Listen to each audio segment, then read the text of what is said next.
মানুষের পতন হয় তিন কারণে। তিনটা জিনিস কারো মধ্যে থাকলে তার পতন অনেকটা নিশ্চিত হয়ে যায়। আল্লাহ রাব্বুল আলামিন নিজে ওই ব্যক্তিকে ধ্বংস করেনি, আমরা হয়তো অনেকেই জানি না। দেখেন, আমরা এই দুনিয়ায় আল্লাহ এক একজনকে এক একটা নিয়ামত দেয়। কাউকে আল্লাহ সম্মান দিয়ে নিয়ামত দান করে, কাউকে আল্লাহ অর্থনৈতিকভাবে স্টেবল করে আল্লাহ রাব্বুল আলামিন নিয়ামত দান করে, কাউকে আল্লাহ রাব্বুল আলামিন প্রতিষ্ঠানের মাধ্যমে, পদমর্যাদার মাধ্যমে, কোনো না কোনোভাবে ক্ষমতার মাধ্যমে আল্লাহ অনেক সময় নিয়ামত হিসেবে দান করে। কিন্তু ওই ব্যক্তিটা ধ্বংস হয় সচরাচর তিনটি কারণে। যে তিনটি কারণ থাকলে তার মধ্যে এক নাম্বার হচ্ছে, যদি কোনো ব্যক্তি অতিরিক্ত রাগী হয় তাহলে দেখবেন ওই ব্যক্তি অনেকটা পতন হয়ে যায়।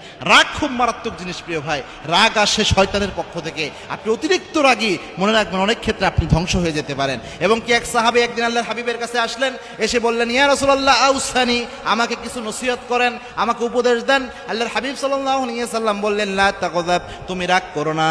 ওই সাহাবী আবার এসে বললেন, ইয়া রাসূলুল্লাহ আমাকে উপদেশ দেন। আবার আল্লাহর হাবিব বললেন, লা তাগযাব, তুমি রাগ করো না। আবার আসলেন, আবার আল্লাহর হাবিব বললেন, রাগ করো না। তিনবার আল্লাহর হাবিব সাল্লাল্লাহু আলাইহি ওয়াসাল্লাম বললেন, তুমি রাগ করো না।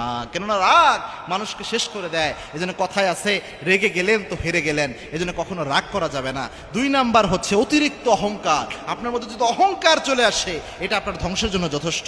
এবং কি আল্লাহর হাবিব সাল্লাল্লাহু আলাইহি ওয়াসাল্লাম জানিয়েছেন যে আল্লাহ রাব্বুল আলামিন নিজে বলেছেন হাদিসে কুদসি, আল কিবরিয়াউ হৃদয়, অহংকার হচ্ছে আমি আল্লাহর চাদর।